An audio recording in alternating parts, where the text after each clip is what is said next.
Hello and welcome. I am Lian Buon and this is Rappler Talk. Our guest for today is human rights lawyer Robert Swift, who is here in the Philippines to distribute 76,000 pesos each to 6,500 victims of martial law.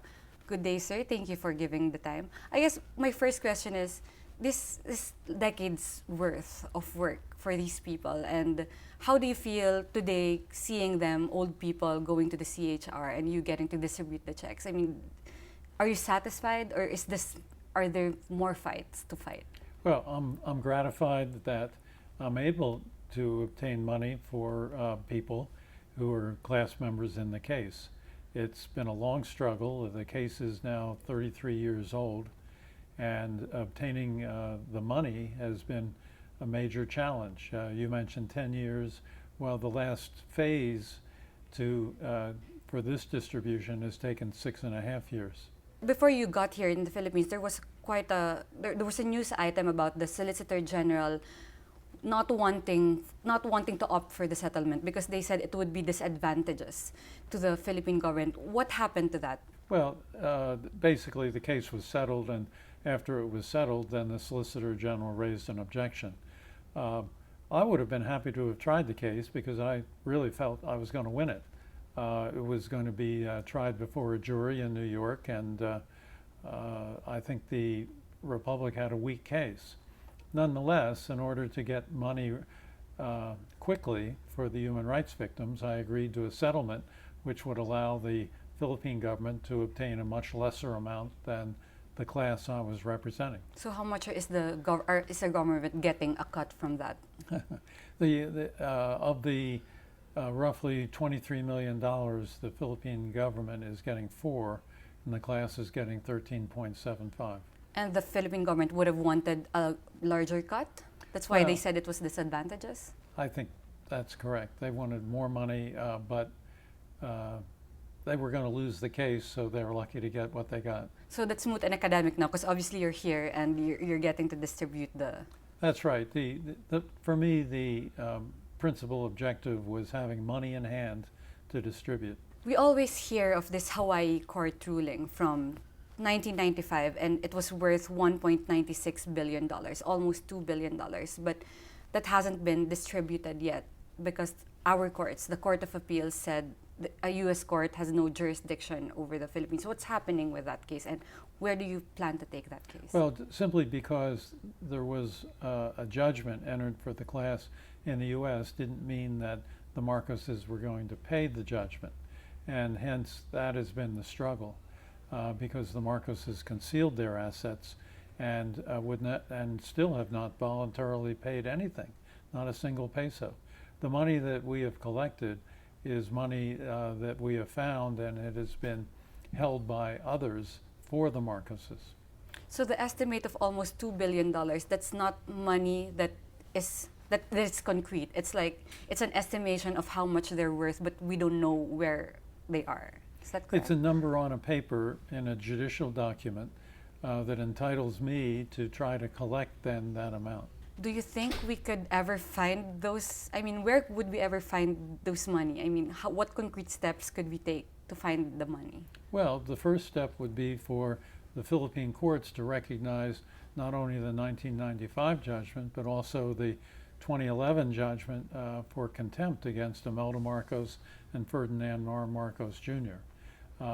If I was able to execute on Marcos property in the Philippines, I think I could substantially collect the amounts that are due under both judgments. So obviously you've achieved so much in foreign litigation. What is the ideal coordination between what you're doing and what the Philippine government should be doing? Should the PCGG be actively seeking the enforcement of that ruling, or seeking to at least find where that money is? Well, let's be clear. I think the Philippine courts had an objective in not permitting recognition of the U.S. judgments, and that was their objective was to enable the PCGG to first recover Marcos assets.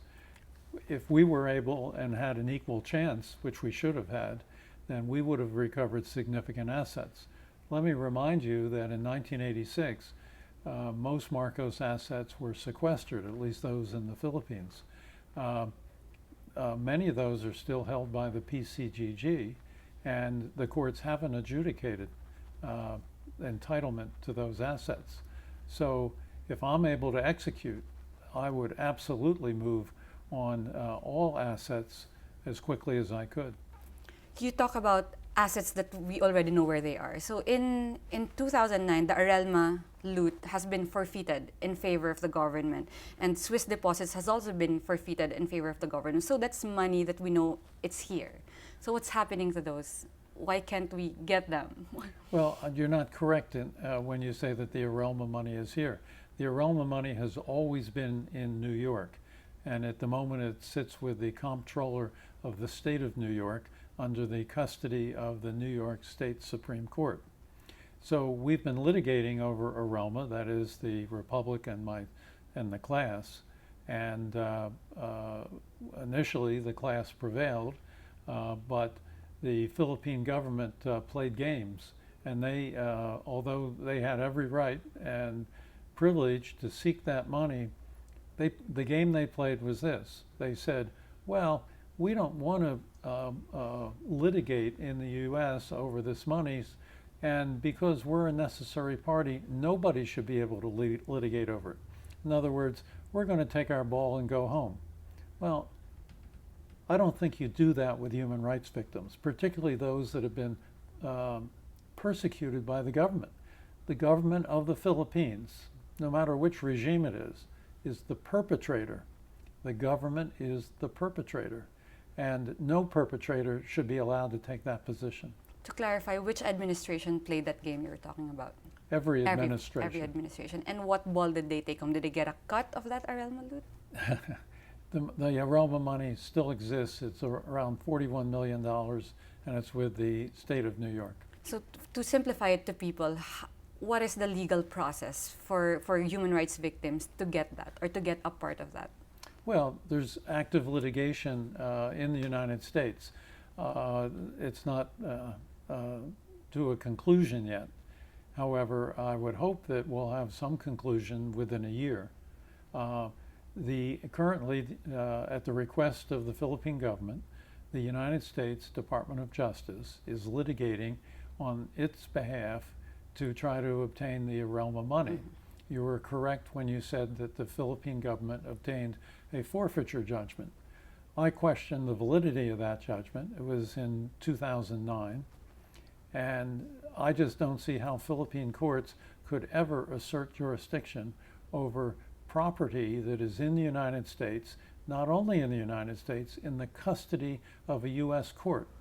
How does a Philippine court assert jurisdiction over property in a U.S. court? That is a violation, I think, just not of domestic law, but international law.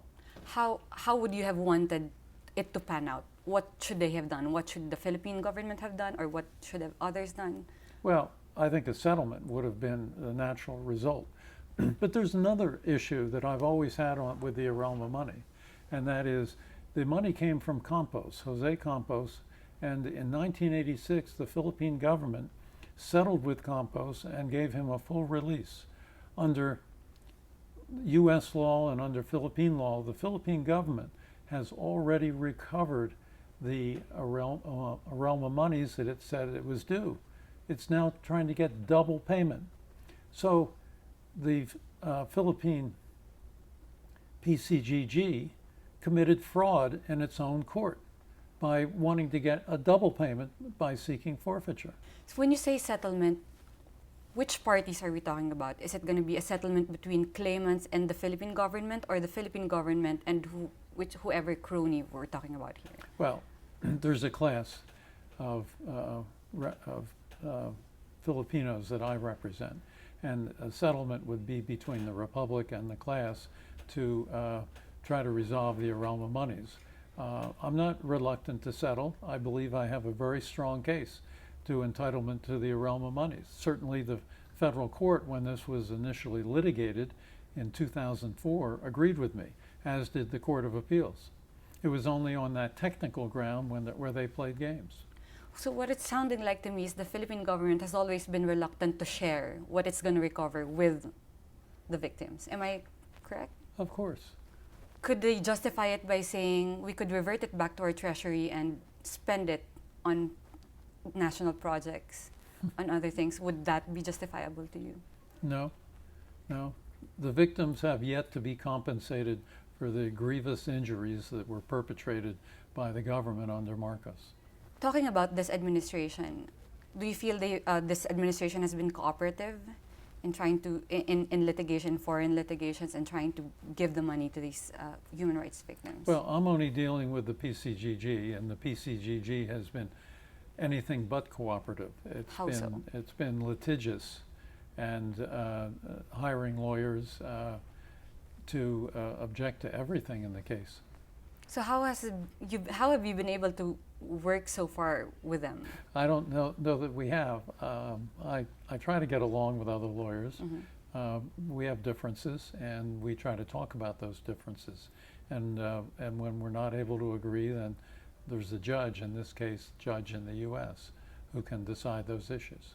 This sounds like to me like a government trying to block money for its own people. Let me be clear. No administration since 1986 has supported human rights victims receiving money in the class action case. Even with the establishments of the Human Rights Claims Board.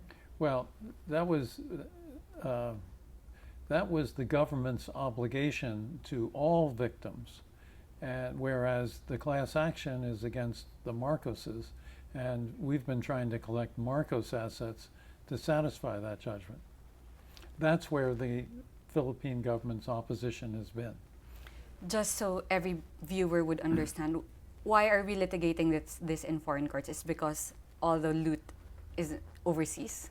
Well, typically under law, domestic law, you have to litigate where the assets are. Is it everywhere, or most of it is in the U.S.? Well, I think most of the assets are in the Philippines, the sequestered assets, but the Marcoses have other assets. And remember, I have a judgment against Imelda Marcos and against Ferdinand R. Marcos Jr. And I would like to execute on their assets, which are here in the Philippines. Is everything done with the artworks? You've gotten everything you could for the claimants from the artworks. What is the next that you're trying to target?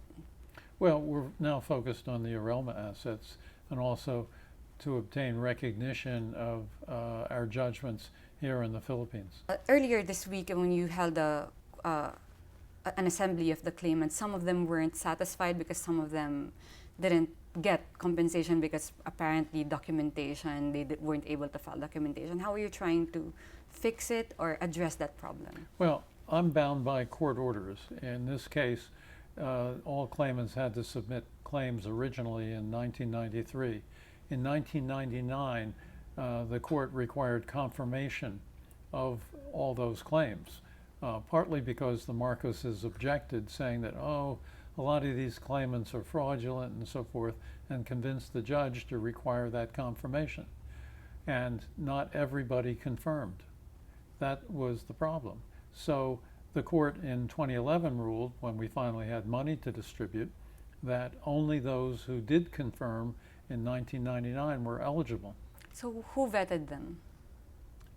There's a whole process in the United States under the court supervision that vetted them. Was any Philippine agency involved in vetting the claimants? No, with this exception. At various times I have relied on some of the NGOs to assist me to, for example, determine whether there's a duplicate claim. Sometimes there were multiple relatives that submitted claims on behalf of the same victim. Our position is we only pay once for each victim. Well, obviously you're here at the Commission on Human Rights. What has their involvement been in this entire process? Well, to me, the Commission on Human Rights is a very bright spot in Philippine government. I think it takes on the mantle of assisting the common person. In this case, it has rendered a great deal of assistance, and it's made its facilities available for distribution throughout the Philippines. The commissioners have been very supportive, and we often use the staff members of CHR in each region to help with the distribution. Among other things, they speak the language and dialect of the local people, which is critical. I'm not bilingual, Yeah. and so So the CHR in past administrations also has been helpful. yes, it has. I think the administration under Etta Rosales was outstanding in terms of its support, but others have certainly been very supportive. Just to wrap it up, as you said, it's not a very easy task to do, getting all this money. What keeps you going?